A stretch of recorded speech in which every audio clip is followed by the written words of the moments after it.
कलियुग के भक्त कैसे होंगे, अर्थात कलियुग के चेले कैसे होंगे।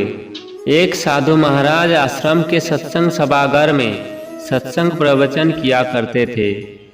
सैकड़ों श्रद्धालु भक्त प्रतिदिन सत्संग श्रवण करने आते थे।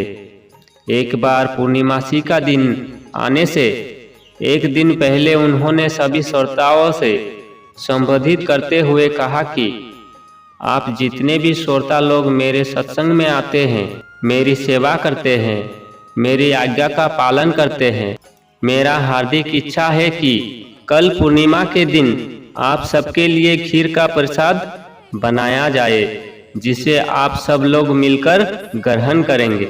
सबने कहा, ठीक है महाराज, आप हमारे लायक सेवा की आज्ञा दीजिए। साधु महाराज ने कहा, इस आश्रम के प्रांगण में एक हौज यानी कुंड बना हुआ है। सभी शिष्यों को मेरा आदेश है कि कल ब्रह्म मुहूर्त में अपने अपने घरों से एक एक लोटा दूध ले आए और उस हौज में डाल दे। फिर हमारे आश्रमवासी शिष्य दूध को गर्म करके खीर बनाएंगे और आप सभी मिलकर खीर का प्रसाद ग्रहण करेंगे। दूसरे दिन सभी लोग ब्रह्म मुहूर्त में उठे। प्रतिदिन सूर्योदय होने से काफी पहले ही साधु महाराज ध्यान सुमिरन और पूजा पाठ करते थे। फिर अंधेरे अंधेरे में ही उनका प्रवचन शुरू हो जाता था। सभी लोगों ने अपनी अपनी गौ के दूध निकाले। गाय दुहाते वक्त सबके मन में यो ख्याल आया कि साधु महाराज ने आज सबको एक एक लोटा दूध लाने के लिए कहा है। सैकड़ों लोग दूध लाएंगे। यदि मैं दूध के बदले एक लोटा पानी ही ले जाऊं तो अंधेरे में कौन देखेगा कि मैं दूध के बदले उस हौज में पानी डाला है। सैकड़ों लोग दूध लाएंगे, इसलिए अगर मैं एक लोटा पानी ही ले जाऊं तो उसमें कोई विशेष फर्क नहीं पड़ेगा।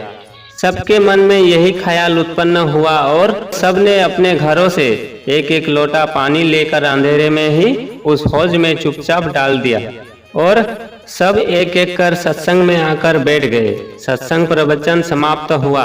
प्रवचन समाप्त होते ही साधु महाराज ने अपने आश्रमवासी शिष्यों से कहा, शिष्यों, अनेक घरों से दूध आया है, शीघ्र उसे गर्म करो जिससे वो फटे नहीं। फिर दूध से खीर तैयार की जाएगी और सभी को प्रसाद रूप में बांटा जाएगा।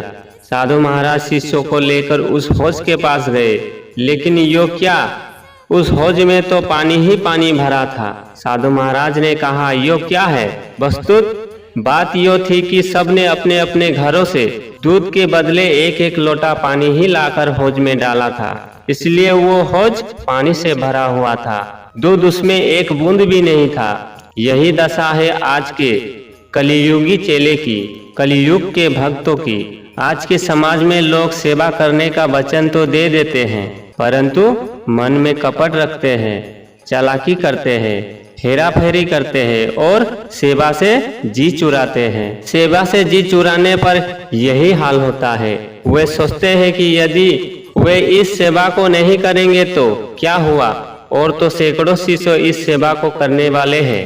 कपट पूर्वक वे मन ही मन सोचते हैं कि अगर वे धन की सेवा नहीं देंगे तो भी सैकड़ों लोग तो देने वाले हैं, परंतु यो नहीं विचार करते कि वे कल्याणकारी सेवा कार्य से वंचित हो जाएंगे। इस तरह छल कपट और चालाकी करने वाले शिष्यों का कभी कल्याण नहीं होता।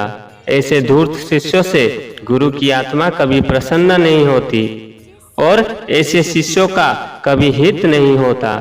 इसलिए निष्कपट भाव से प्रत्येक शिष्य को उदारता पूर्वक सद्गुरु की सेवा करनी चाहिए।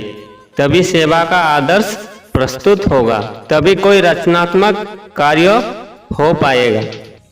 दोस्तों, इस तरह की प्रसंग सुनना चाहते हैं तो हमारे चैनल को सब्सक्राइब कीजिए। धन्यवाद। जय श्री राम।